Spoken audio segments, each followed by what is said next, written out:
Julie Christelle, vous faites partie de l'association Nati. Expliquez-nous un peu ce que fait cette association. Nous sommes une association de parents d'enfants autistes et alors nous avons deux projets.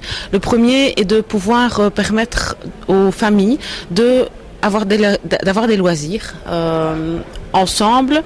Et alors, on organise des activités, donc des activités genre des fermes pédagogiques, des visites de parcs. On essaye de faire que ce soit à moindre coût pour les familles.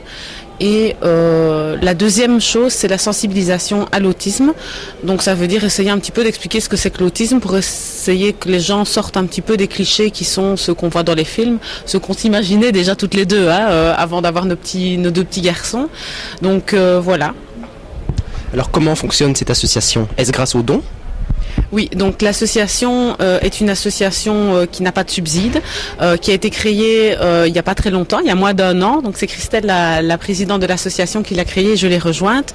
Donc on fonctionne grâce aux dons, effectivement, et à des actions comme celle qu'on a fait aujourd'hui, où on a vendu les cartes de sensibilisation, les cartes de soutien, pour l'autisme, et d'autres. On organise d'autres activités, des soupers, on a organisé la semaine dernière dans le cadre de la Journée mondiale de l'autisme un rassemblement et une balade de voitures anciennes. Donc voilà, on fait tout un tas de choses comme ça pour un petit peu avoir des dons, justement pour nous permettre de pouvoir faire ces activités-là avec les enfants.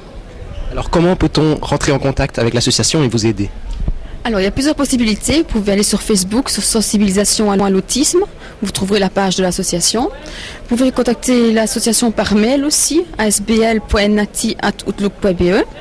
Et alors aussi, vous pouvez nous aider en faisant des dons. Et alors, on cherche en permanence des bénévoles aussi pour nous aider dans toutes sortes d'activités, que ce soit journée de sensibilisation, les activités pour les enfants. Merci beaucoup, Julie Christelle. Boris Penning, avant de parler du match de ce soir, on va un peu parler de l'après-coupe.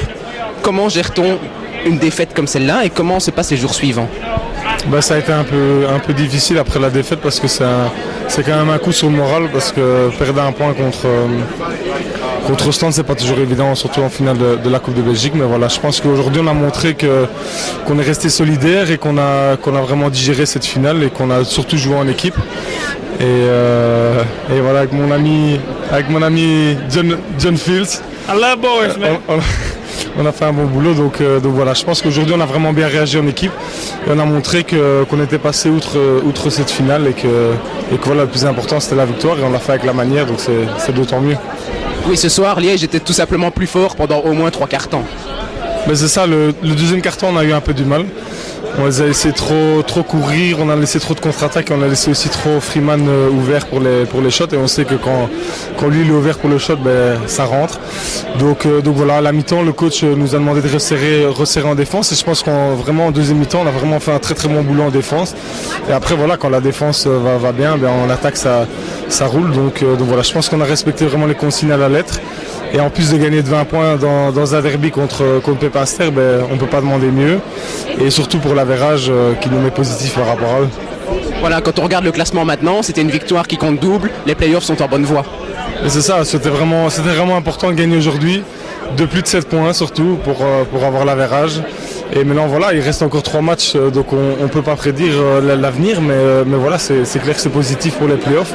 Et surtout pour la 7ème place, parce qu'on veut la 7ème place à la place de la 8ème, parce que 8ème c'est contre Ostende, donc on sait que ça va être très très dur. Donc voilà, l'objectif c'est vraiment la 7ème place, et je pense qu'aujourd'hui on a fait un grand pas vers la 7ème. Merci Boris.